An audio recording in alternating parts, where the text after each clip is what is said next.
The three sorrows of Irish storytelling are well known in their classical forms to almost every man, woman and child in the country. But in this retelling, the author has looked closely at each tale and extracted the senseless drivel and religious propaganda and developed the stories fully to be consistent with the times and the people involved in them. The stories are standalone and true to any historical framework of their predecessors, but after careful analysis have been rewritten in a manner that's consistent with not simply the main element of their stories, but also the people that play a pivotal role. The first sorrow is the tragic tale of the children of Lir, and the evil that was imposed on them by their cruel aunt. But rather than the tales of magic and spells that culminate in a religious awakening after 900 years, this story adheres to the more logical and practical manner that the children's lives played out over a 9-year period.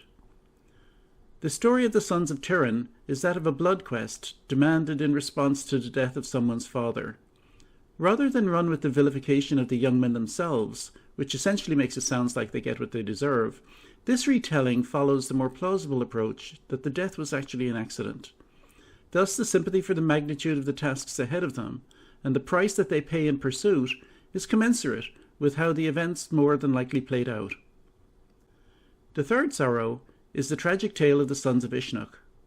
Given the holes in the story written by the 6th century monks, and their attempt to sanctify one of the most villainous kings that had ever ruled Ulster, the research for this retelling involved looking beyond the story itself and examined the evolution of the country to a Tara-based High King, and how this would have caused these young men to become the victims they ultimately did. The trilogy of the Three Sorrows casts an unapologetic eye over those that may have been written about in exalted terms, and casts them in the true light that history deserves.